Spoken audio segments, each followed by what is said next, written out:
நீங்கள் இழந்த அனைத்து காசு, பணம், சொத்து எல்லாவற்றையும் சுலபமாக, அதாவது வாழ்க்கையில் நீங்கள் இழந்த எல்லாவற்றையும் சுலபமாக மீட்டெடுக்க இந்த தீபத்தை நீங்கள் ஏற்றினால் போதும். அது என்ன தீபம் அப்படின்னா நெல்லிக்காய். முழு நெல்லிக்காயில் நம்ம தீபம் போட போகிறோங்க. நம்முடைய வாழ்க்கையில் எவ்வளவோ இழந்திருப்போங்க. ஆனால் நம்மளுடைய தன்னம்பிக்கையை மட்டும் நாம் என்றுமே இழக்கக்கூடாது. பணம், காசு, சொத்து எதுவாக இருந்தாலும் சரி பரவாயில்ல, ஏதோ ஒரு காரணத்திற்காக நாம் இழந்திருப்போம். ஆனால் அதையெல்லாம் திரும்ப நம்ம மீட்டெடுக்கணும் அப்படின்னா முழு நெல்லிக்காயில் தீபம் போடுங்க.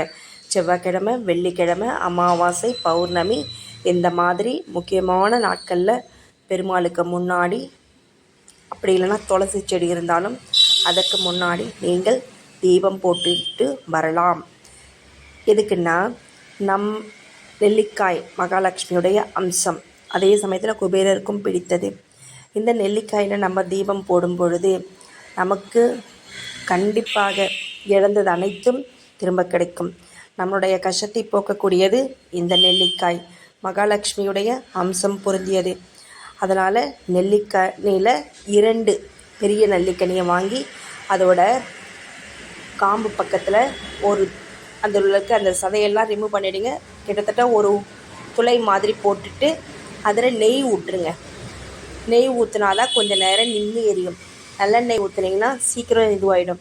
அதனால் கொஞ்சம் நெய் ஊற்றி, நான் வீடியோவில் காமிக்கிறேன் பார்த்தீங்களா, அந்த மாதிரி நெய் ஊற்றி நீங்கள் பெருமாள் படத்துக்கு முன்னாடியோ இல்லை மகாலட்சுமி படத்துக்கு முன்னாடியோ வீட்டிலே வச்சுடுங்க. அது ஒழுங்காக நிற்காது. கீழே ஒரு அகல் வச்சு அதுக்கு மேலே இந்த நெல்லிக்கனியை வச்சு அதில் தீபம் போடுங்க.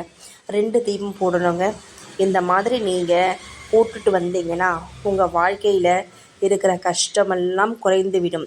நீங்களே கண்கூடாக பார்க்கலாம். அதோட வெள்ளிக்கிழமை அன்னைக்கு நீங்கள் துளசி செடி இருந்தால் அதுக்கு முன்னாடி கூட நீங்கள் தீபம் போடலாம். அப்படி இல்லை அப்படின்ற பட்சத்தில் நீங்கள் வீட்டிலேயே பூஜை ரூம்லேயே மகாலட்சுமி படமோ இல்லை திருமால் படமோ அவங்க முன்னாடி கூட நீங்கள் இந்த தீபம் போடலாம். இதை ஒரு தாம்பழத்தட்டில் வச்சு அதுக்கு மேலே அகல் வச்சு அதுக்கு மேலே இந்த மாதிரி நான் சொன்னேன் பார்த்தீங்களா, அந்த மெத்தடில் நீங்கள் தீபம் போட்டுட்டு வந்தீங்கன்னா உங்களுக்கு கண்டிப்பாக நான் சொன்ன அனைத்தும், இழந்த அனைத்தும் சுலபமாக கிடைக்கும். வெற்றி பாருங்கள். கண்டிப்பாக மகாலட்சுமியுடைய பார்வை உங்கள் மேல் விழும். நெல்லிக்காய் தீபங்களை ஏற்றினாலே போதும், நல்ல பலனை பெற முடியும்.